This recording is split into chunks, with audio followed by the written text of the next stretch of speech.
Hello and welcome. Today we're talking about 3 common reasons why people will hate on you, even if you're a sincere, compassionate person. I'm Cassandra Mack, founder of strategiesforempoweredliving.com and CassandраMackMinistries.com, where we bring you church by phone. For more information about church by phone, my inspirational hoodies, mugs, t-shirts, books, podcasts, or corporate training, you'll see all of the links in the video description box. So let's jump right in. 3 common reasons why people will hate on you, even if you're a sincere, solid, compassionate person.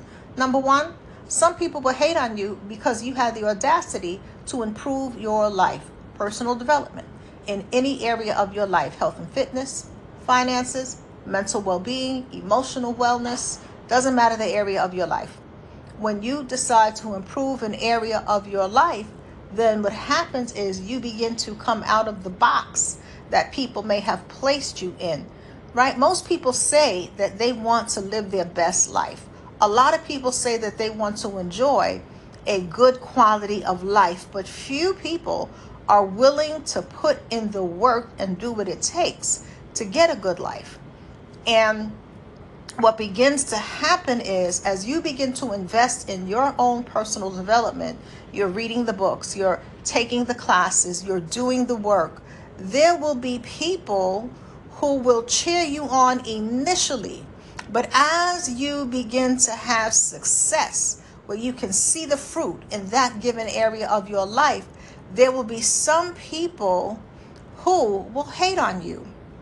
There will be some people who will try to downplay the reality of your hard work, and they'll try to dismiss the things that you are cultivating by saying that you're lucky, by trying to attribute it to luck, when in actuality you put in the work.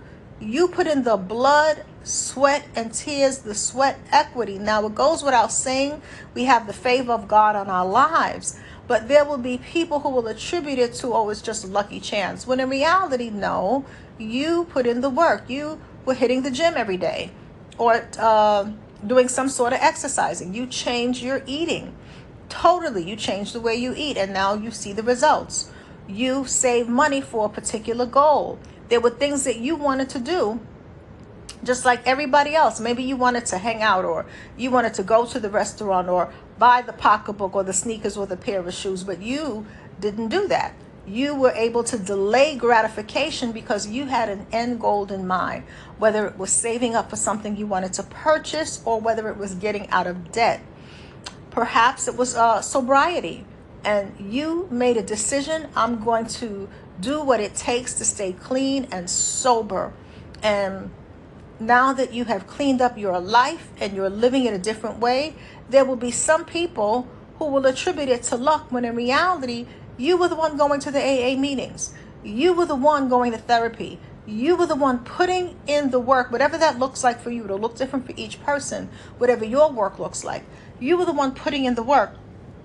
And you will have people who will doubt, that's just luck. You just got a lucky break. When in reality, you did not get a lucky break. Yes, the favor of God is on your life. And yes, there are opportunities, and you might have availed yourself to the opportunities that came your way. But there's also a degree of work that goes into changing your life for the better. And so some people will begin to hate on you as you improve a particular area of your life, because they are not comfortable with the evolved version of you. They were more comfortable when you were messy. They were more comfortable when you were pissy drunk, slurring your speech, and coming to family gatherings acting up. They were more comfortable because, see, they could be the rational, sane person who has their life together, and you the hot mess. And so it changes the balance of power. It changes the dynamic. And maybe they were the one that got all the attention. And now that you are getting fit, you're getting attention too. And it wasn't that you wasn't getting any attention before, but now they feel threatened by this new level of attention that you're getting. You don't fit the mold that they had you in. So whenever you begin to improve your life, or maybe you were always in a financial bind and you got serious about saving your money. Maybe you even got a second job. It's going to look different for each person. And you put in the work, and they want to minimize your hard work and attribute it to luck. Don't get into arguing with people, because the thing about dealing with a hater is when a person is in a space of wanting to minimize you, you are not going to be able to change their mind. Not only that, it's wasted energy.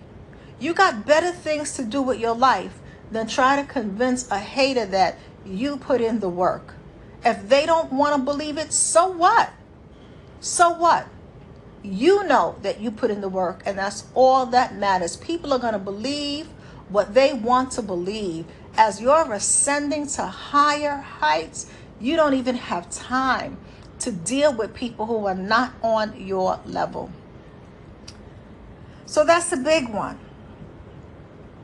Second, sometimes you'll have haters that, and this is the one that's real shocking. Sometimes you will have haters because not only have you up-leveled a particular area of your life, but they were used to relating to you below their level. This is a hard pill to swallow. And a lot of times, the person who relates to you below their level, they might not ever verbalize that to you, but that doesn't mean that that's not the psychological space that they're in. And so as long as they have always believed that they were the pretty one, that they were the one who made good decisions, that they were the financially responsible one, and now you're financially responsible too, that they were the one who had their life in order and you were out drugging and drinking, and now you got your life in order. They were the one, and you can fill in the blank, whatever the they were the one is, and now you are the one who is achieving traction in a given area. The power dynamic has changed. And so they can no longer relate to you as being below their level. And the thing that's a hard pill to swallow is a lot of, especially friends, won't say this. They won't verbalize that. Oh, girl, we the same. And girl, I love you. And girl, it's this. And in their mind's eye, they're thinking they're better than you. And when you begin to outpace them in a particular area, they have a hard time readjusting to the new dynamic. You know, as long as they had the big house and you were living in temporary housing, the friendship was good. As long as they were the one who could always treat, and now you're in a position where every once in a while you could treat, the dynamic has changed. They acted a little shysty. And you're like, what's the matter? They were the one with the nice house. Now you got a nice house. They were the one with the fully furnished apartment. Now you got a fully furnished apartment. They were the one who was in a great relationship, giving great relationship advice. And now you in a great relationship. They were the one, and you can go on with they were the one. Or maybe you got out of a toxic relationship and you're investing in yourself. The point I'm making is, when you have a person around you, unbeknownst to you, who thinks they're better than you, their life is better than your life, and you start gaining traction in the area where they saw their value, where they placed their value, they're going to have a problem if they're not in a good place within themselves. If they're not in a place of understanding that their blessings have their name on them and your blessings have your name on them, and that it is no competition between the two of you, because your gifts will make room for you, their gifts will make room for them. But if you have a person who is not in that space and they're in a competitive space, and a lot of times, here's the clincher, a lot of times you don't even know that a person is in a competitive space with you, because at the time they're doing better than you. So it doesn't feel like they're in a competitive space. And you're looking at, well, you're the one with the better paying job. You're the one with the bigger house. You're the one with the nicer car. You're the one with the ... and you can fill in the blank with whatever the thing is. And as long as that's the way the dynamic was between the two of you, they were comfortable because they could relate to you on that level. People love to keep you where they met you. But as you begin to evolve, you start to notice things about them that you never noticed before. Like, oh, I really thought they had my back. And I'm starting to see that now that I'm shining. My business is picking up. My podcast is picking up. My YouTube is picking up, or whatever your thing is. Insert, your thing. I'm noticing like a shift in the way this person relates to me. What's up with that? And so sometimes envy could rear its ugly head because the power dynamic has changed. See, the thing is, we know people by their fruit, and fruit always starts with a seed. And the reason that you may have never witnessed seeds of envy is because at the time that your friendship started, at the time that you came into one another's lives, they felt they were better than you. And so in their mind's eye, there was no reason to be envious of you, because in their mind, the power dynamic was shifted in their favor. But now that the power dynamic is beginning to balance itself out, you start to see I'm starting to see some seeds here. What's going on? I'm seeing some seeds of envy. Hey, I thought we was cooler than that. So understand that that can happen, so that you're not in denial if you notice this. It's not about being paranoid, but it's about, if you begin to notice these things, if God begins to show you certain things about people who you've always put in one category, but because the spirit hasn't really been tested, right? The Bible tells us to test the spirit, right? And so oftentimes their spirit hasn't been tested against change. And so as long as they feel like they're better than you, everything is flowing and everything is great, because their spirit hasn't been tested against a change in dynamic. We see this a lot with weight loss. The reason it's so apparent with weight loss is something you can visibly see with your eyes, as opposed to other areas of your life where it takes time to see the fruits of emotional well-being and mental health and so forth. But weight loss is instant. As soon as a person loses a significant amount of weight, you can see that. Or they begin to have muscle development, you could visibly see that. Other people notice that. And so you'll notice in weight loss that a lot of times when you were the heaviest of the group, people related to you in one way.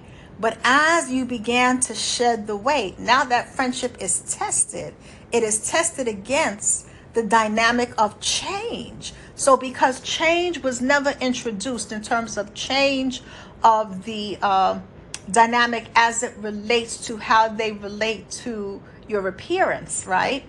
Because that has never been introduced into the equation, it's never been tested. If a test has never happened, you don't know if you passed or failed the test because you never took the test. But now that that test has been introduced into the relationship, you have to sit back and see how they handle the test. Are they truly secure in themselves, or can they only be secure when they are the baddest chick on the block? Can they only be secure when they're the shiniest object in the room? If that element has never come up between the two of you, you don't know if the relationship can stand the test of that, because it hasn't been tested. So understand that some people will begin to shift as you begin to evolve. And it's not for us to get mad. It's not for us to fight the shift. It is for us to acknowledge the shift and then decide what we're going to do about it. It's really that simple. It's really that simple. Even though it hurts, even though it's painful, it's really that simple. Third is a lot of times when, and these all build on each other. They're slightly different but related. When you have moved on and their life remains stagnant. This is a big one. When you have moved on and they're in the same place. And so if we remember that people come into our life for a reason, a season, or a lifetime, this happens a lot with seasonal relationships. So let's say that you were part of a divorce recovery support group. And when you entered that group, you were in a bitter place. And you met somebody else, and they were in a bitter place. And the two of you would go out to eat, go for a cup of coffee, and you would commiserate about your exes and how much you can't stand them and how bitter you are and so forth. But let's say as time goes on, you start healing that area of your life. You start moving forward. You start having new goals, new dreams for your life. You get a glimpse of a new vision for your life, and you know what, you no longer want to talk about how much you can't stand your ex. In fact, you're not even in the same place. because you're moving on. But that individual only wants to talk about how much they hate their ex. At some point, there's going to be tension in the relationship, because while you have moved on, they are still in the same place. And it's not an issue of you being better than them. It's not an issue of you feeling like, they're the lowest thing. No, everybody heals at a different pace. But what happens is, think about when you're in a hospital. This is a good example. And, you have a roommate in the hospital, and the two of you had the same surgery. But for whatever reason, you healed right away, and you're being discharged because you no longer need whatever the hospital is providing. You are fully able to begin to recover at home. But that person is not in the place where you are. And for whatever reason, they're just not recovering. We don't know if they're pre-existing issues, but we know whatever reason they're not recovering. But you're discharged. It would be ludicrous for you to say, you know what? I don't want to be discharged from the hospital because I had a real good connection with this roommate. So I want to stay in the hospital for another month or until this person gets out, because I don't want this person to feel bad that I'm being discharged. You got to live. You can pray. If you have a strong connection, you can always come back and visit. But you got to move on with your life. And so similarly speaking, sometimes you can meet somebody when you're in one place. And as you're putting in the work to heal your life by doing what you need to do to move forward, it'll look different for each person, by putting skills in place and doing things that allow you to move forward one day at a time, having goals, a new vision for your life, and that person's in the same place. Sometimes what can happen is that they can begin to envy the fact that you are moving forward when their life is still stagnant, even if you're kind to them and compassionate and you're as understanding as you can be. But you don't want to sit around all day and talk about how much you hate your ex, because you don't even hate your ex no more. That was just part of the grieving phase, and you have moved past that, and you're looking forward to your future. And so there can be a lot of tension in that relationship, but that relationship quickly turns to a relationship where they become a hater, and not meaning to, you're just in a different place. And this is why it's so important to understand when relationships are seasonal and the season is over, to let that season go. So often we try to bring summer into the fall, or we try to bring the fall into the winter. And of course we can transition, right? You can save some summer pieces into the fall, but you probably would not wear a summer outfit that is designed for 85-degree weather and above in 50-degree weather, because it's not the season for it. You get cold. You would get cold. And so similarly, when a seasonal relationship is over, but we are trying to hold on to a season that has passed, it delays our ability to fully transition and embrace the new season in our life. And so sometimes you will have haters because they're not in a place where they're willing to embrace a new season. They got to do that. You can't do their work for them, but you got to embrace your new season.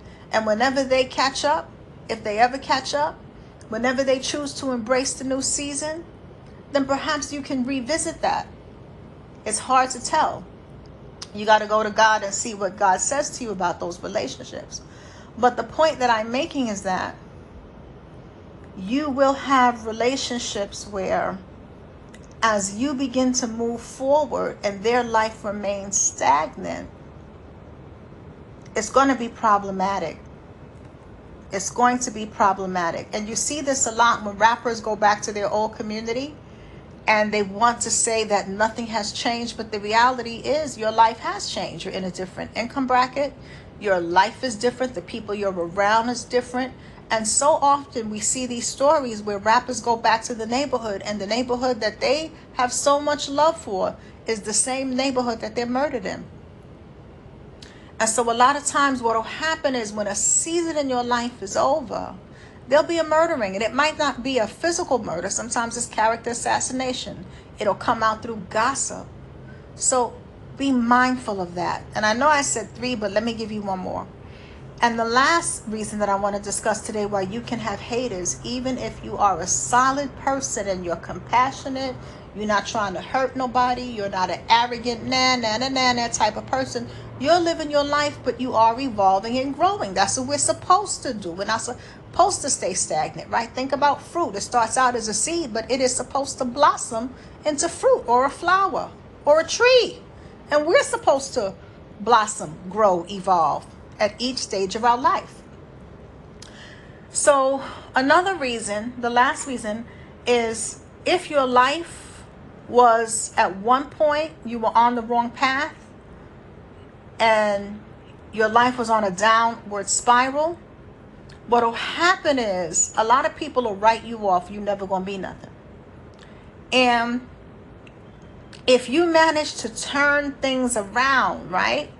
When your life is on a downward spiral. So let's use drugs and alcohol. Your life is in a downward spiral. You lost your job. You lost this. You lost everything because of drugs and alcohol. And your life is on a downward spiral. And then you have an epiphany, an aha moment. You come to your senses. Something sinks in. And you begin to take the necessary steps to turn your life around. You clean yourself up. You get into a program. You get a job. And you start turning things around. There will be some people, and this is ludicrous, because you would think that if your life is in a downward spiral, that friends and family would want to see you get it together, that friends and family would want to see you begin to turn that around.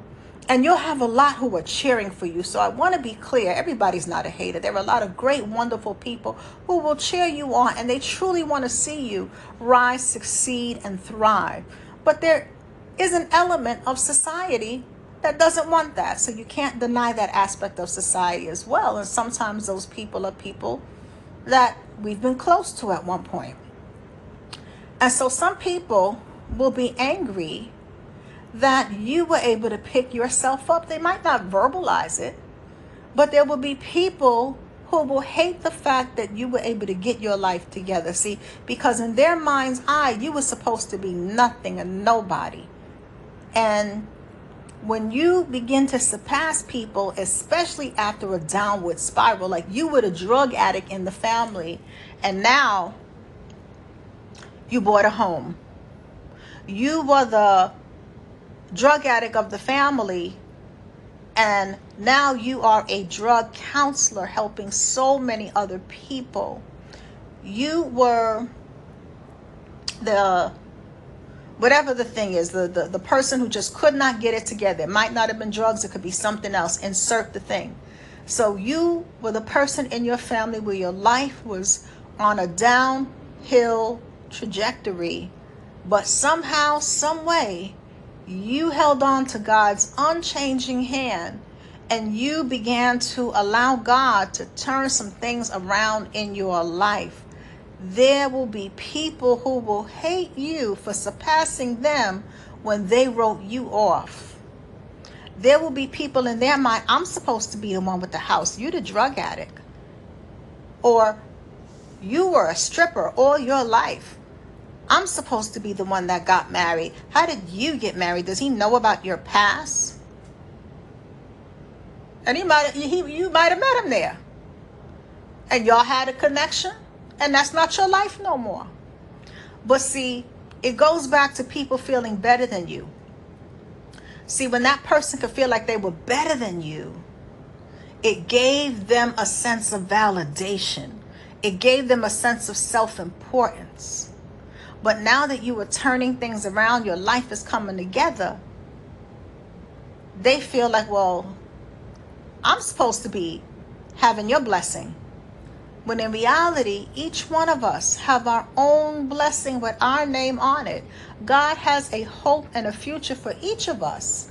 And each of us has our own destiny that we have to walk out. I can't walk out your destiny. You can't walk out mine. But you will have people who will avail themselves to the energy of envy and hate, because you got to be an open vessel to that, right? The spirit of envy can attack anyone at any time. But the difference is when you feel envy coming on and you put it on the altar and say, God, I don't want to feel this way. I don't want to be a hater. God, create in me a clean heart and renew a right spirit in me. Clean this stuff out of me. I don't want to be a hater.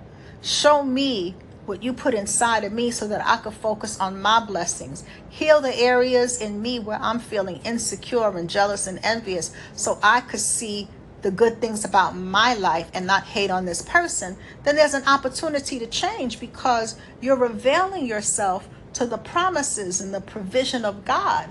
But there are also people who avail themselves to Satan's stealing, killing, and destroying, right? The thief comes to steal, kill, and destroy. So we have free will. So here's the thing. Haters are going to hate. Haters are going to hate. But don't let that stop you from being great. Haters are going to hate. Don't let that stop you from being great. So you keep putting one foot in front of the other, moving towards your goals, moving towards purpose and destiny, allowing God to use you for his glory. And really, in the end, that's all that matters. So I hope this gave you some insight as to why you might be experiencing more hate, even more so, more now than ever. And you're saying to yourself, like, I'm not arrogant. I'm a solid person. I've been there for people. I'm compassionate. I'm not a bragger. This don't make no sense. Now you understand why it can happen even when you're a solid person, right? If we think about the fact that John 10:10 in the Bible tells us that the thief comes to steal, kill, and destroy, but Christ comes so that we can have life and have it more abundantly, then we understand that the thief steals, kills, and destroys, but he does so through people, situations, circumstances, our own thoughts, emotions, and our actions. And so if people are open to being used by Satan to be a hater, that's on them. You open yourself to be used by God for God's glory. And with that being said, have an amazing day. I want to let you know about a resource. And I want to say thank you to BetterHelp. That's the resource. So thank you to BetterHelp for sponsoring today's video. Thank you, BetterHelp. So if you're in a place where perhaps you would like to get yourself into therapy, maybe you want to unpack some things that you've been through. Maybe you want to develop some coping skills for your growth and your personal development. You may want to look into therapy. So BetterHelp provides licensed professional therapy done securely online. And they want to make sure that you have the right therapeutic match. So if for any reason you are not a match, your therapist is not a match for you, they make it easy for you to change therapists. Because this is a Bible-based channel, so many of you ask me, do they have Christian therapists? Yes, they do. When you get on the site, you can navigate the site to see the offerings. And I'm going to give you a code that you can use. It is also in the video description box that will afford you a special discount. So that code is betterhelp.com/Cassandra. That's BetterHelp spelled HELP.com/Cassandra. So you can look into that if you are interested in pursuing professional therapy. Again, thank you to BetterHelp for sponsoring today's video. So I also want to make sure that you know about 2 resources that will help you change your life. The first one is Simple Prayers to Pray When You Don't Know What to Say. Now, of course, God knows our heart, so we don't need a book to teach us how to pray. But sometimes you want quick, immediate prayers at your fingertips that have the Bible verse, the corresponding Bible verse attached to the prayer, so that it saves you some time if you don't have the scriptures memorized, committed to memory. And so a lot of times you might be thinking, where do I go when I want to read a scripture on peace?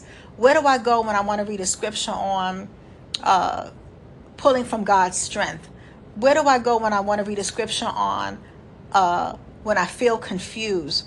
And so the way the book is laid out is you go to the table of contents, You select the prayer that speaks to the topic that you want to pray about on that day, and it's laid out real easy for you. First, you have the Bible, the corresponding Bible verse, and then it goes into the prayer so that you're praying scripture and that you have the Bible verse to comfort you, to guide you, to give you wisdom, knowledge, understanding, inner strength.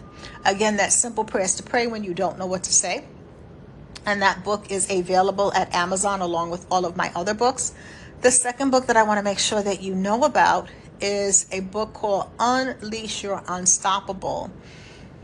So Unleash Your Unstoppable is a book that bridges scripture with practical strategy. And so when we say things like, I want to be courageous, I want to be confident, the book offers practical strategies on raising your confidence, on stepping into your courage.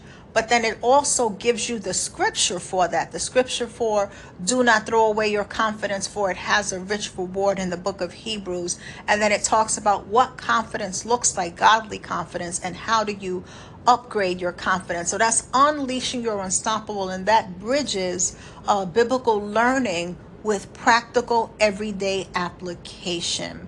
And again, all of my books are available at Amazon. Some are available at Walmart. So if you find that this channel is helping you to grow, if you are finding value from this channel and you would like to support the channel by sowing a seed, you can give a donation through Super Thanks, which is the heart that you'll see underneath every video. A lot of you asked, do I have a Cash App? I do. My Cash App is #TheCassandraMack.